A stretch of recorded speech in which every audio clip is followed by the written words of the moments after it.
Okay, we are in Luke chapter 1, verses 5 through 45, and we're kind of taking an interlude for 2 weeks we've been working through membership, but we've got so many people gone, and it's Christmas time. So what we've been doing, last week we talked about the importance of reading. In other words, learning how to read the Bible for yourself so that you can actually preach the gospel to yourself. Okay? And this week, what I'd like to do is kind of continue with that, basically try to practice it, an exercise in reading from this story. Zechariah and Elizabeth and Mary and Joseph. Okay, and I'd like to use that as an opportunity to think about the contours of the gospel. Now, here's what I mean by that. 4 points and a fifth. Okay, contours. Hopes and dreams. 2, there is a messenger who brings news.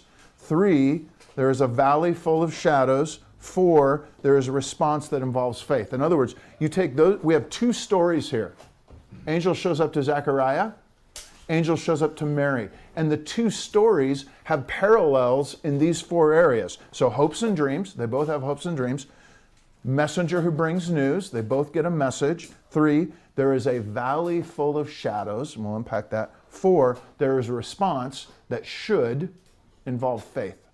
Okay? And then the 5th thing is really, how do you apply this? How do you preach the gospel to yourself? Okay. So, first of all, let's talk about hopes and dreams. We touched on Luke 1 last week, so I'm going to assume that everybody's basically familiar with the passage. So, who are the characters? We've said it already. You've got Zechariah and Elizabeth, and you've got Mary and Joseph. And really, in Luke's version, it's mostly just Mary. And then you've got Gabriel, the angel, the messenger. Okay? So let's think for a second about hopes and dreams for Zechariah and Elizabeth. Okay. What are their hopes and dreams? And the answer is, well, what? Dead and gone. What'd you say? Dead and gone. Okay, well, hang on. Their hopes and dreams, they have a deep desire for family, kids, and a heritage. All right? And that's actually a good desire. Okay? Now listen, let me ask you a question.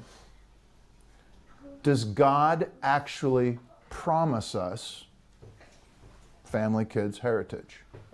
And that's actually a tough question because it's kind of a yes and no. Now I'm going to give you a verse. I could find more in the Old Testament. This is just one of this. That's an example. Psalm 127.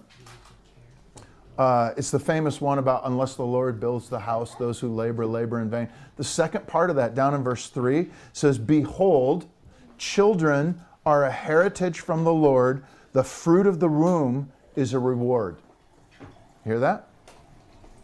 In other words, talking about families and saying families are a gift from God, and it uses the word heritage and it uses the word reward. Okay? Now, there's plenty of people in the Old Testament that didn't end up having kids, but the point is, if you're a Jew, you can point to passages that say, hey, God really values family, He really values kids. Okay, this is a godly desire that we have. All right, and here's what I want you to see is Zechariah and Elizabeth have built their entire life around serving God. He's a priest, and she is the daughter of a priest. So it's kind of like in the family, so to speak. They built their entire life around serving God, and the text explicitly says that they were blameless and righteous. It says that in verse 6. So the question is, where's the reward? You see what I'm saying? In other words, and we know this is a heart, like a longing of their heart. Okay? The entire life lived for God, and yet there's a gaping hole with unfulfilled hopes and dreams.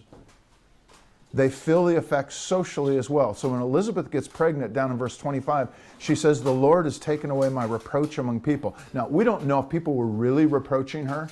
Like, you couldn't have kids. There must be something wrong. We don't know if they were saying that or if that's just how she felt. But the point is, it would have felt real to her.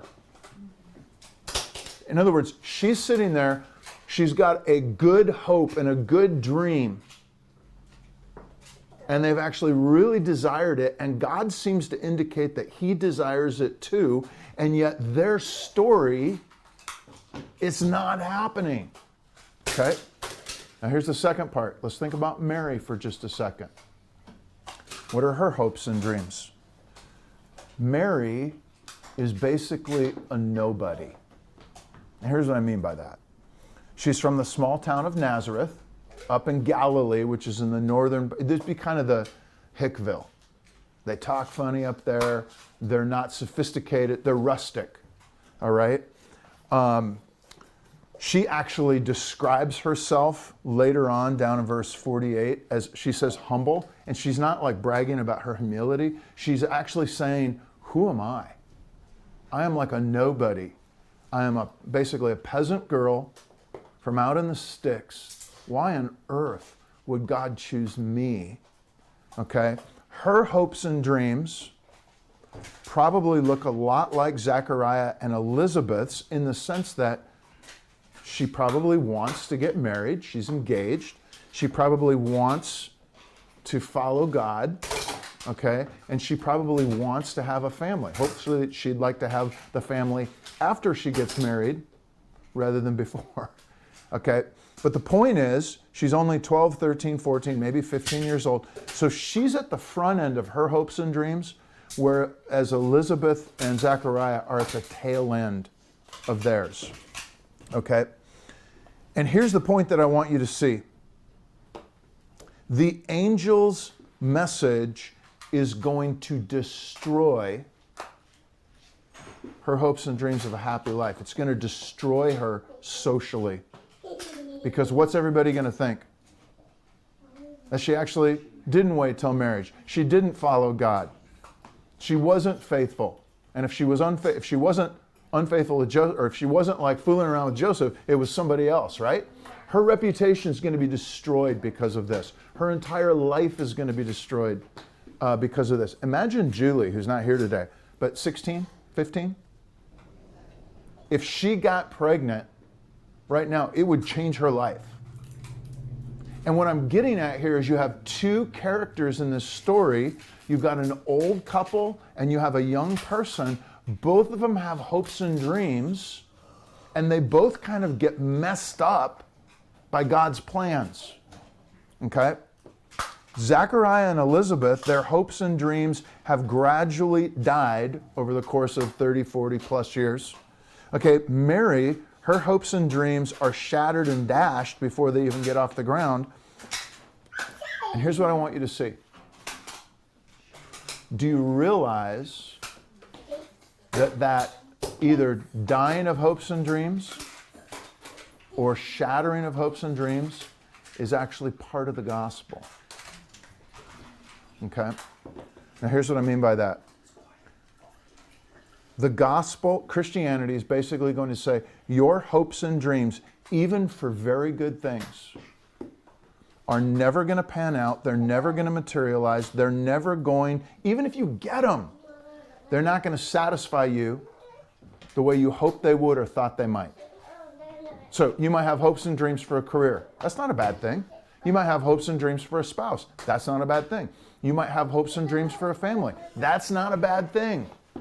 So I'm not saying that hopes and dreams are bad, but what I'm saying is the gospel is aware. All right, Chelsea. Way to stir the pot. Okay. The gospel is aware that we have hopes and dreams and they are going to be largely unrealized or unfulfilling. It's not going to work the way we think, the way we plan. And if you want a passage to go read about that, go read Hebrews 11, where it talks about all of these Old Testament heroes in the faith, how they didn't get the things promised, even though they had faith. Do you see what I'm saying? So there's a theme that hopes and dreams might not pan out the way that you think. Now, listen, Are you preparing yourself for that? Are you reminding yourself of that? Because that's going to be part of preaching the gospel. All right, so that's the hopes and dreams thing. You have two characters in the story, basically, that both have a set of either kind of dying hopes and dreams or like shattered hopes and dreams. All right, second thing. Let's talk about the messenger who brings news. All right, now the messenger part's easy. That's the angel, right? And the angel actually has a name. His name is Gabriel. We'll get to that in just a second. But listen, when I talk about news, literally, that's the meaning of the word gospel. The word gospel means good news. And where it kind of originated originally, the meaning to the people, in other words, when they heard gospel, they didn't think religious. They thought, we are under attack by a foe. This is what used to happen. Everybody, you gather together in kind of cities for safety, and an enemy kind of comes in, and you can see him out there, and what happens is your king or your commander goes out, and takes all the soldiers out, and there's a big battle outside the city, and you're inside the city watching, and all you can see is dust cloud on the horizon all day long. So you're anxious, you're wondering. And at the end of the day, you see a messenger, running back across the plain, and everybody's waiting. Did we win or did we lose? And the messenger cries, good news. That's the word gospel. Okay? We won. That's actually the exact same word that Caesar uses when they announce, good news. Caesar is in control. Caesar is coming to a country near you. We're bringing the Roman Empire. Good news. Do you see what I'm saying? That's the word. And the messenger, Gabriel, actually uses that here, specifically in verse 19. He says, hey, good news. All right? I was sent to speak to you this good news. Now, here's what I want to do. There's actually three pieces of this.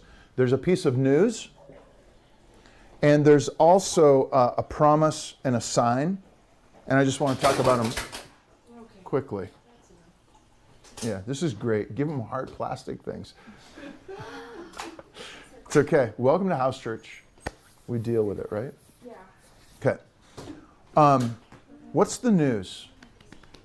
If you're Zechariah, the news is your prayer has been heard. He says that in verse 13. The angel shows up, says, good news. Later, he's going to say, I was sent to tell you this good news. Uses the language of good news. Your prayer has been heard. Okay. And that's actually an interesting statement because it relates to something that happened back in Daniel in the Old Testament.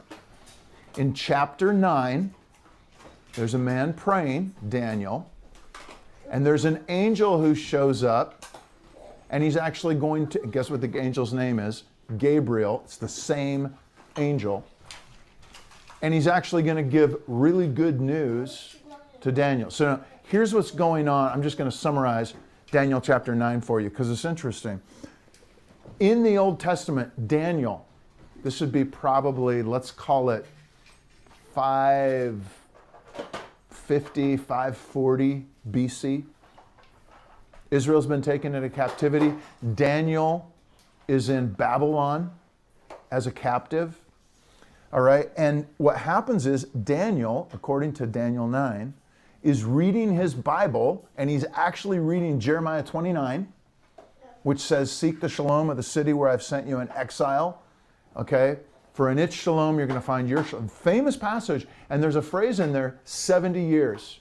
And Daniel goes, oh my goodness, we're going to be here for 70 years, and we're 20, 30, 40 years in, and we haven't repented.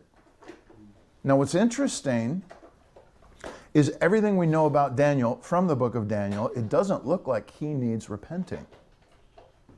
If you read the book of Daniel, he seems to always do the right thing, always honor God, always try to obey God, even at great risk to himself. You know, the lion's den, I'm not going to bow, those kinds of things. Okay. So what's interesting is Daniel, instead of going, hey God, I'm not like Israel, he actually does something different. He starts praying and confessing Israel's sins on their behalf. He intercedes for them. He says, we've sinned. That's verse 5 of chapter 9. We haven't listened. That's verse 6. We haven't obeyed your voice. That's verse 10. All of this calamity has come upon us. That's verse 13. We haven't entreated your favor. We haven't turned from our iniquities. We haven't gained insights by your truth. Now we present our pleas, this is verse 18, not because of our righteousness. Do you hear this? He's saying, look, I'm not praying this because we deserve it. I'm actually praying it because of your character, your great mercy. Hear, forgive, pay attention, act. And the angel Gabriel shows up. Okay? And what he says is, as soon as you started praying, the message went out. I got a message, I got a word, okay? I was sent to give you news, and I have come to tell it to you. That's verse 23, and you're like, what's the message? He goes, Daniel, you are greatly loved. Okay, follow that? Now, here's what's interesting about the Luke passage.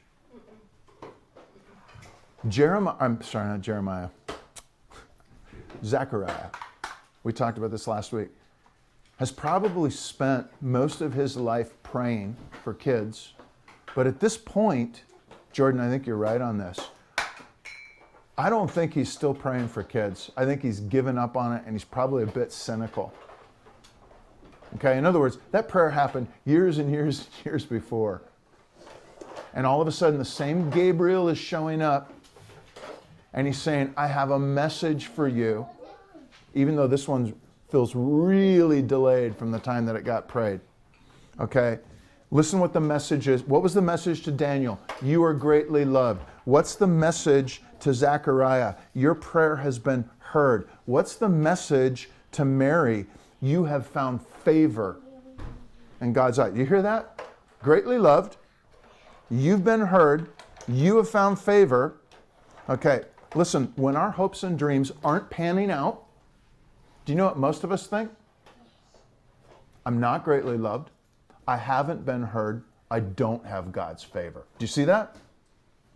And the text is actually going, listen, even when your hopes and dreams are not panning out, even when you've been praying for years and years and years and it doesn't seem, no, you are being heard, you do have favor, and you are greatly loved. See that? Okay, now listen.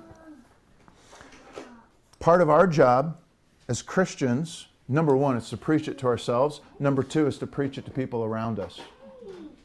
You might actually be God's messenger to people who need to hear this. Follow what I'm saying? Okay. He might not send an angel. He might send you to be this in somebody's life. So listen, that's the message, the good news. Okay, but there's also a promise that goes with this. Elizabeth, what's her promise? She's going to have a son, right? Okay, Mary, what's her promise? Going to have a son, right? But listen, both sons, and if you read the story carefully, you're going to see this. Both sons are actually tied, not just to like family, okay, but to the consolation of Israel. It says it explicitly in Luke 2, where Simeon has been waiting for the consolation of Israel, and God says, you're going to see it. And Jesus rolls in. Okay? Now listen, here's my point. Both John the Baptist and Jesus are answers to their hopes and dreams. They're the thing that they've been wanting, but just not the way that they wanted it at the time they wanted it. And it's actually for a much bigger purpose than just their happiness and enjoyment and personal family. In other words, what's happening here is they're getting more. You know, the promise is not just, here's this thing that you've been praying for. It's like, guess what? You've actually got a part and a role in God's story. And I'm going to tell you, the rest of the New Testament is that you and I also have a role in God's story. Okay, Acts 1:8, you will receive power when the Holy Spirit comes on you. Ephesians 4, every Christian is going to receive gifts for the building up of the body. Okay, the passage where Paul says, slaves, work for your masters as unto the Lord. In other words, even your work, even your menial work is going to get redeemed. The point is, you can read through the entire New Testament and see us, ordinary saints, ordinary people, getting incorporated into God's story. Okay? The rest of the New Testament is about you, it's about me, it's about ordinary people, women, slaves, poor. We've been given a role in God's story too. And the promises drive in that direction. So there's a message, there's promises, and then there's a sign. The angel's the primary sign. Both Zechariah and Mary question it. They get secondary signs as well. Zechariah is struck mute. Mary, her sign is your relative Elizabeth is pregnant as well. I'm not going to unpack those real quick, but I'm just going to say that. Does this make sense? So you've got, so far, we've got hopes and dreams that don't feel like they're going according to plan. We've got a messenger who brings news, gospel. Okay? You're beloved, you've been heard. God has a plan for you. That's what the promises are about. Okay? There's going to be signs. Now you get to the third part. There's a valley full of shadows. Here's what I mean by this.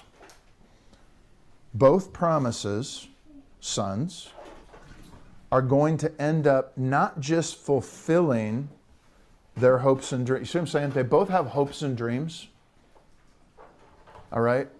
And those hopes and dreams get fulfilled in a way that surpasses. Zechariah and Elizabeth just want a son. Instead, they got John the Baptist. Mary would love to have a son. She gets the new son of David, Jesus, who's going to save his people from their sins. Oh my goodness, that's incredible. Okay? There we go. Pizza's early. Great. We're having pizza for lunch today when we discuss. So we should actually, if the oven's not already on, we can throw that just like into the oven to keep them warm. It's off now, but it's still warm. All right. There we go. So let's talk about the valley of the shadows. Even though the promises are fulfilled, okay, they come with great sorrow and suffering. Here's what I mean. Why did John the Baptist grow up alone in the desert? Do you know? Because his parents were old and they died. Okay? They died probably soon after he was born. So even though they finally get a son, they don't really get to enjoy him the way that they had hoped or dreamt. What happens to Zechariah, just in the short term? He's mute for 9 months, which is probably not what you'd want. What happens to Mary? She is going to endure social stigma through her entire life. So much so that it actually follows Jesus, where he's kind of accused of being the son of a prostitute. In other words, people knew that his mom got pregnant with him out of what? You see how it's following him? Okay. What happens to Jesus? What happens to John the Baptist? He gets beheaded. What happens to Jesus? Mary is going to watch her son become the most significant person in the history of Israel, develop a huge following, everybody abandons him, he gets falsely accused, he gets betrayed, he gets wrongfully executed, then he comes back to life, and then he's gone to heaven. And then he divides, some ways, the nation of Judaism, or the faith of Judaism, and actually splits it right down the middle. A lot of people become Christians, but a lot of people don't. You actually get persecution. So imagine as you go through all that, do you see how the way this plays out is hard? All right. There's a huge amount of turmoil, a huge amount of suffering, and I'm here to tell you this seems to be the nature of God's story. Let me give you a couple of examples. Isaiah 53. Do you guys remember this? It's a prophecy about the Messiah. He was despised and rejected by men. He was a man of sorrows, acquainted with grief. He was pierced for our transgression. He was crushed for our iniquities. Upon him was chastisement that brought us peace. You hear that language? That's Messiah. Now listen, you jump to the New Testament.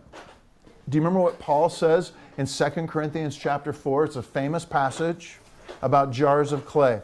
We are afflicted in every way, but not crushed. We are perplexed, but not driven to despair. We're persecuted, but not forsaken. We're struck down, but not destroyed. We're always carrying in our bodies the death of Jesus, so that the life of Jesus might be manifested in our bodies as well.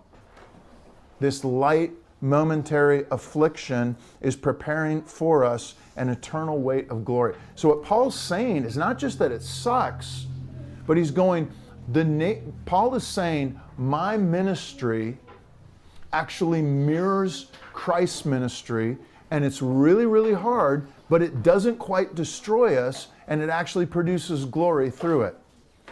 Now listen, is that just for Jesus and just for Paul? And the answer is no.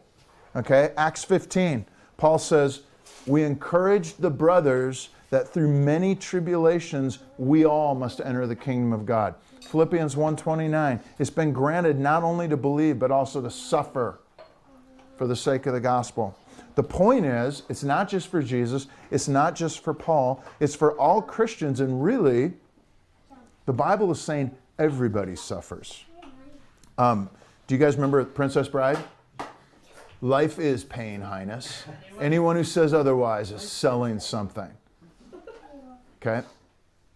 The point is, this world is actually full of suffering.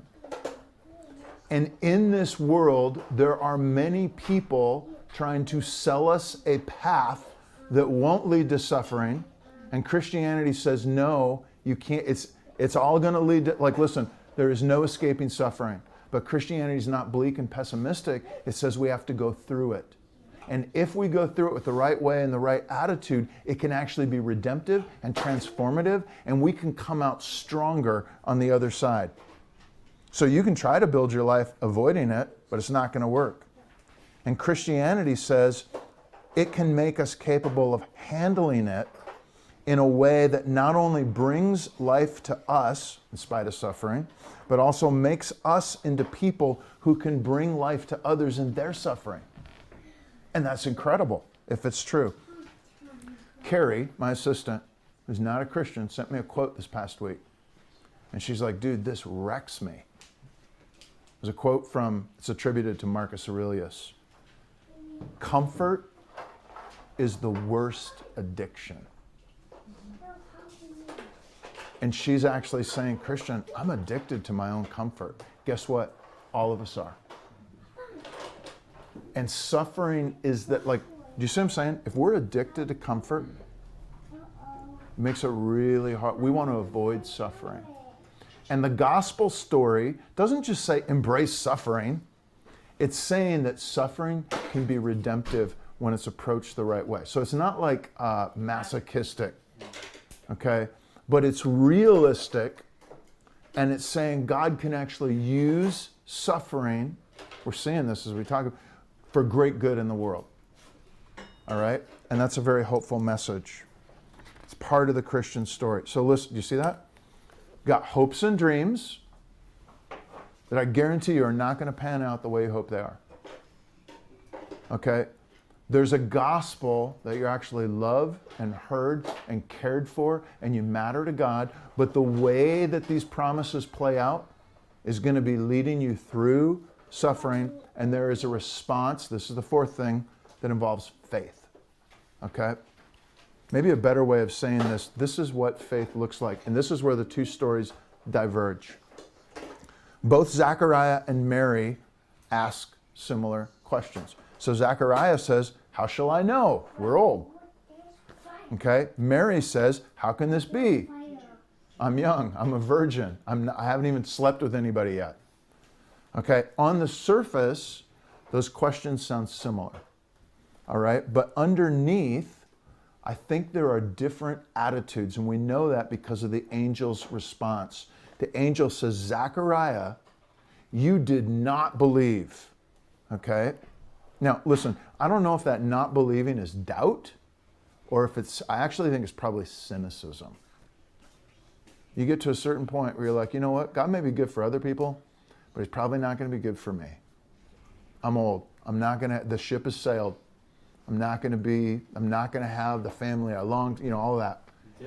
Too, like the guy has to be pretty bitter in an angel sense. You're gonna have a kid, and he's like, yeah, right.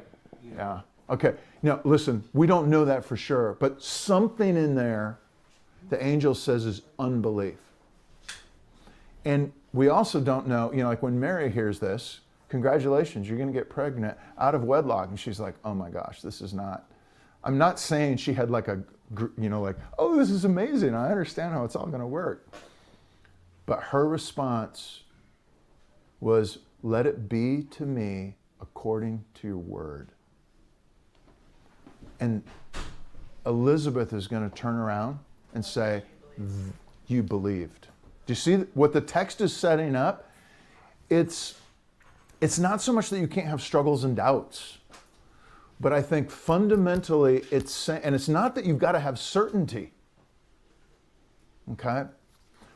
But fundamentally, there is an attitude that's either I'm going to reject and push back, or I'm going to open up and try to embrace. All right? And I think that what the text is saying is that's the kind of response that God is looking for in people. Let it be to me according to your word. So you're going to have hopes and dreams. It's not going to work out. God has a message and he's got a promise and he's got a plan, but it's going to lead you through hardship and suffering. And the challenge is not to be cynical, not to be like, no, God, it's to be like, okay, I've got my questions, but at the end of the day, I'm not going to put my hope in my answers. I'm going to put my hope in the promises. And I'm going to say, let it be to me according to your word. Okay, that's the basic contour of the gospel. And I would argue that that contour applies to all of us. So this is kind of the fifth point. And we can talk about it over lunch. These contours, how do you apply this to yourself? Here's some questions I'd love to just have you answer over lunch. Number one, what are your hopes and dreams? Particularly those where you're starting to go, I don't know. Maybe they're on the front end, okay, like Mary.